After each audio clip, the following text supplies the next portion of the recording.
Hostess pilot కావాలి అన్నదే మీ కల అయితే aero falcons aviation academy admissions కోసం డిస్ప్లేలో కనిపిస్తున్న నంబర్స్ కి కాంటాక్ట్ చేయండి.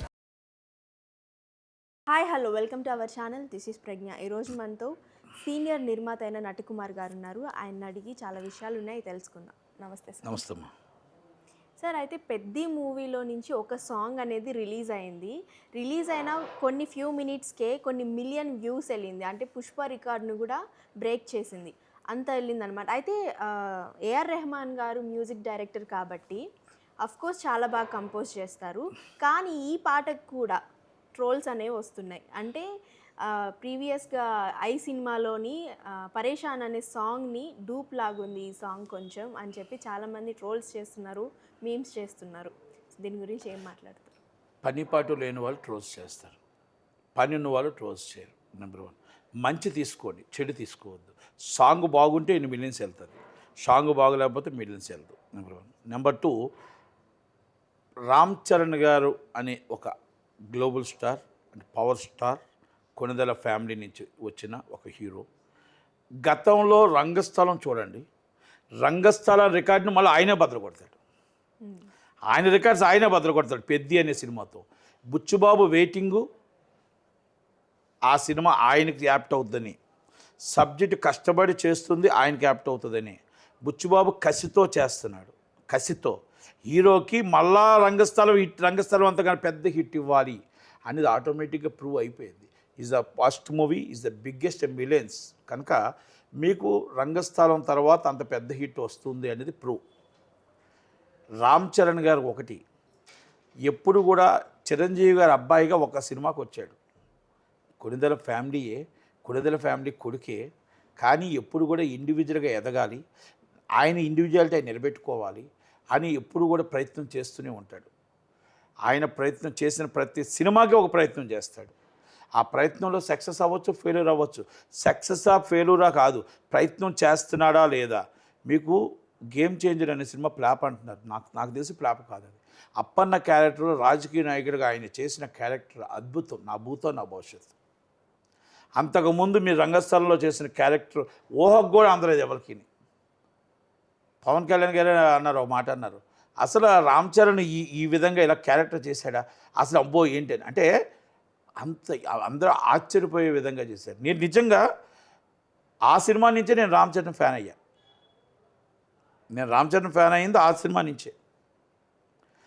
అంటే ఆయన ఒక మనిషికి కొన్ని గుణాలు ఉంటాయి. ఆ గుణంలోని కొనిదెల ఫ్యామిలీ నుంచి 10 మందికి సహాయం చేయడం తెలుసు. చిరంజీవి గారు పాట నుంచి, ఫైట్స్ నుంచి అభిమానులు ఎందుకు ఆయన్ని అభినందిస్తారంటే, పాట ఫైట్స్ సూపర్, కన్నీరు పెట్టించడమో తెలుసు, కామెడీ చేయడమో తెలుసు. అన్ని అంగుల్లో కూడా ఏ విధంగా నడిపించాలనేది వాల్టర్ వీరయ్య చూపించాడు. సాంగ్స్లోని, ఫైట్స్లోని ఈరోజు 70 సంవత్సరాలు వచ్చినా కూడా మళ్ళా నేను ఉన్నాను అని చూపించగల దమ్మున్న కొనిదెల ఫ్యామిలీ చిరంజీవి గారు. అంటే అలాంటి వ్యక్తి కడుపున పుట్టిన రామ్ చరణ్ గారు ఆ పెద్ది అనే సినిమాకి నేను పూర్తిగా చెప్పను, కానీ ఆ సినిమా ఈరోజు బిగ్గెస్ట్ హిట్ అవుతుందని మనం చెప్పగలుగుతాం. ఫస్ట్ సంక్రాంతి పండుగ వస్తుంది, తర్వాత ఉగాది పండుగ వస్తుంది. అంటే మీకు రెండు అర్థమైందా? సంక్రాంతి పండుగగా తండ్రి వస్తున్నాడు, శంకర్ వరప్రసాద్ సంక్రాంతికి వస్తున్నాను. వచ్చిన తర్వాత కొడుకు వస్తున్నాడు మార్చి, ఉగాది కొత్త సంవత్సర నామ శుభాకాంక్షలతో. పెద్ది అనే సినిమా ఒక చరిత్ర సృష్టిస్తుంది. ఇది చరిత్ర, ఇది రాసుకోండి. అంటే నేనేదో అభిమాని కాను.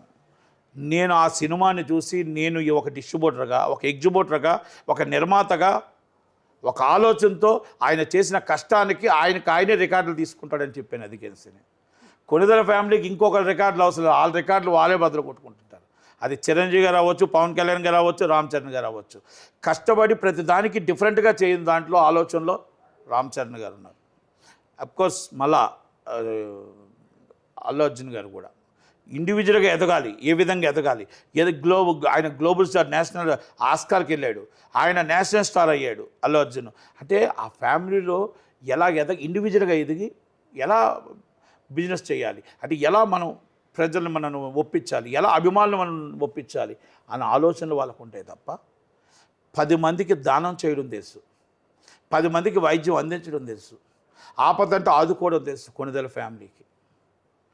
ఎవరైతే కింద ట్రోల్స్ చేశారో ఆ ట్రోల్స్ని అందుకే పట్టించుకోకూడదని చెప్పాను. ఎందుకంటే ట్రోల్స్ కోసం వాటి కోసం పట్టించుకునే పరిస్థితులు లేరు. సినిమా సూపర్ డూపర్ హిట్ అవుతుంది, మంచి సాంగ్ కొన్ని మిలియన్స్ వెళ్ళింది కనుక పెద్ద సూపర్ హిట్ అవ్వాలి, సూపర్ హిట్ అవుతుంది. రామ్ చరణ్ గారు మంచి మనసుతో మంచి ఆలోచనతో భార్యాభర్తలు ఇద్దరు కూడా వచ్చిన రెమ్యునేషన్లో 80% బయటికి ఇవ్వడంలో వాళ్ళు ఎప్పుడు కూడా దానం చేయాలి, 10 మందికి మంచి చేయాలని చూసి ఆ ఫ్యామిలీకి బాగుండాలని, కలకాలం చక్కగా ఉండాలని, ఎన్నో సినిమాలు హిట్ అవ్వాలని కోరితే 10 మంది ఆయన తరపున ఆయన దగ్గర ఉన్న 10 మంది బాగుంటారని కోరుకుంటూ హిట్ అవ్వాలని కోరుకుందాం. Thank you very much. So చూసారు కదా, అదనమాట ఇవాళ అప్డేట్స్. ఇలాంటి మరిన్ని అప్డేట్స్ కోసం చూస్తూనే ఉండండి అవర్ ఛానల్.